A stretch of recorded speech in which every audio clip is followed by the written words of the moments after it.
So you want to start a garden this spring, but you don't have a ton of space. You also don't really have a lot of time, but you still want your garden to be beautiful and really productive.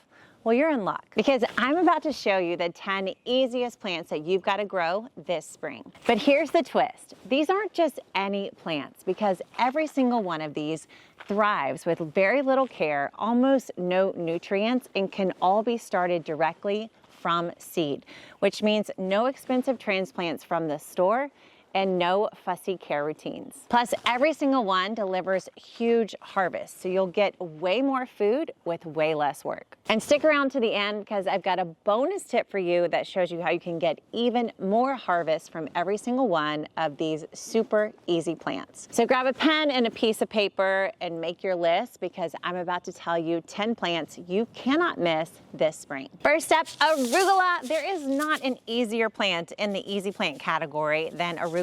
This plant starts from seed. You can literally harvest it probably 20 to 25 days after you plant it. And let me tell you, the taste of homegrown arugula is about 1,001% better than arugula from the grocery store. Next up is spring mix lettuce. These seeds are so easy to grow, and when you buy this variety, you get all the varieties of lettuce greens inside just one packet. So you don't need to buy 5, 6 different seeds to get this beautiful mix of salad greens. You know that plastic thing you're buying from the grocery for like $7.99 for greens that you're gonna toss in about 4 or 5 days?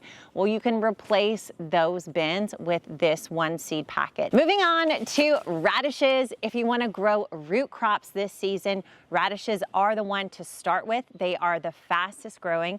They're in the same plant family as arugula. So when those seeds first come up, it's gonna almost look like it is arugula, but underneath the soil surface, these little things are forming the most nutritious roots. Radishes are so quick to grow. They're not fussy at all. You can literally grow them right along the edges of your raised bed or your garden. They grow nicely among all these other plants that take up more space in the garden, and they give you a harvest in just over 1 month's time. Next up are bunching onions. I love having onions in the garden. They work so well with so many other plants. The beautiful part about bunching onions is that they're going to give you loads of onion greens, those beautiful green onions that you want to put on top of like everything in the spring. They'll give you tons of those, and then if you wait a couple of months, you'll also get the onion bulb to harvest as well. While you're growing these greens and radishes and onions, you want to add some herbs to the mix as well. These are going to bring a great balance to the ecosystem of your garden. They welcome in good pollinators and insects, and they also repel pests that you want to keep away from all your delicious greens and root crops. These are dill. Dill is a wonderful herb that you can grow from seed directly planted in the garden. It's going to grow up in about 45 to 60 days.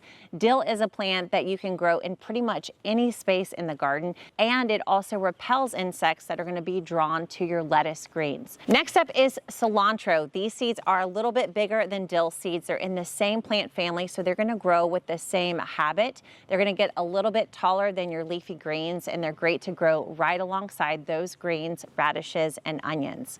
Cilantro is also going to welcome in the butterflies and the bees, and as it goes to flower, it actually creates coriander, which is a spice you can use in your kitchen, or you can save that and replant it for more cilantro next spring. Parsley is a little bit slower to start from seed, but it's one you definitely want to plant this season because it will grow into a full plant from just one seed. And bonus, parsley lasts longer in the garden than cilantro and dill. In fact, parsley is what we call a biennial, meaning it wants to stay in the garden for 2 years instead of 1 before it goes to flower. So you'll get an entire year's worth of parsley from every single seed you plant in the garden. Sugar snap peas are a great and easy thing to grow in the spring.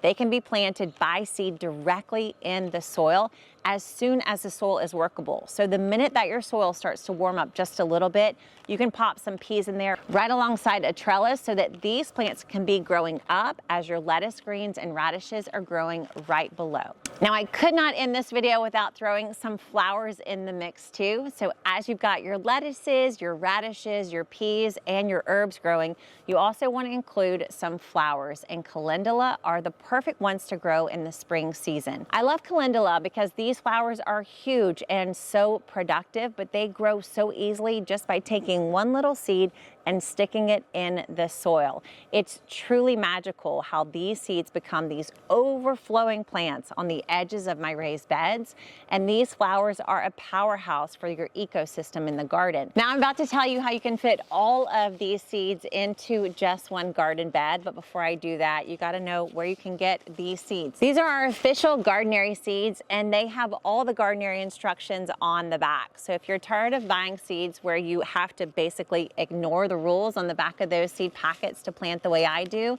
you finally are going to find seeds that got the directions that tell you exactly the way to plant the Gardenary way. Each and every seed is organic, and they're all assigned a season and a step, so you know how this fits into your own climate and when you should grow each and every one. You can find a link to get our Gardenary seeds right below this video. So this is a 4x4 raised bed, and I am going to fit all 10 of these seeds right here in the middle. So first up, I'm going to start with the center, which is my obelisk trellis, and I'm going to plant peas all around this trellis, especially one on each and every one of these rungs on the trellis. So the peas are going to grow right up in the center. Next up, on this next level, right alongside the peas, is where I'm going to grow my root crops. So I'm going to plant all of my radishes in a circle around this obelisk trellis, just like that. So I'll have all of my radishes going around and the peas growing up. Next up, I'm going to grow my herbs. So I'll put right here in each of these corners some parsley, some dill, and some cilantro. These are great things to grow in these corners, kind of right next to the radishes. They're going to get a lot taller, but they'll be slower to grow than the radishes. So the radishes will have plenty of time to come up and do their thing to make their roots. And then the dill, cilantro, and parsley will start to get nice and tall just as those radishes are finishing up. So they'll kind of take their place in the garden.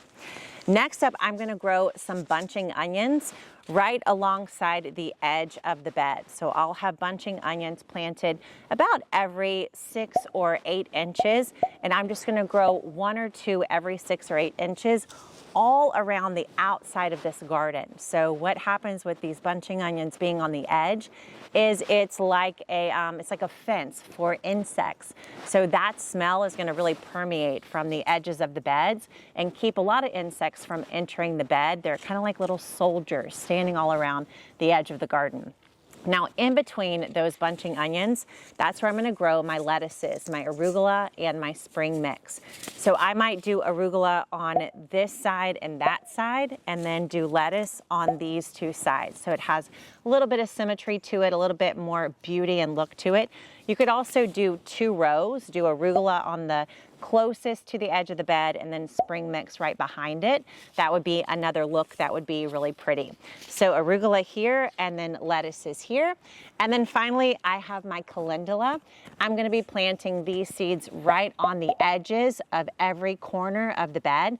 And this calendula is just going to literally spill over the sides of the bed. It's going to be so beautiful and will also serve as a soldier for the garden. So just imagine this garden completely filled with all these easy plants, all 10 easy plants, and in just a few weeks, I'll be able to come out here, harvest some arugula, harvest some lettuce, pull a couple of radishes, cut a little bit of cilantro, dill, and parsley, and even pick a few either pea greens or some pea shoots, and make myself the most delicious spring garden meal possible, all because I grew these 10 super easy plants. Now, planting this much in one bed is going to require a lot of things for your setup. You need a great raised bed, you need some great garden soil, and you're going to need a trellis too.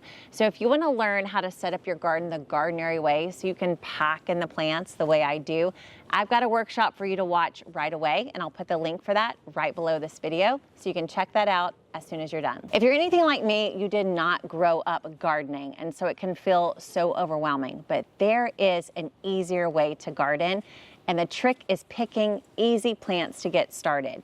I hope that today's video inspires you to not wait until you figured everything out about the garden before you start planting. Don't forget to subscribe, like this video, and don't forget to share it with your friends and family so all you guys can start gardening together this year. I'll see you next time.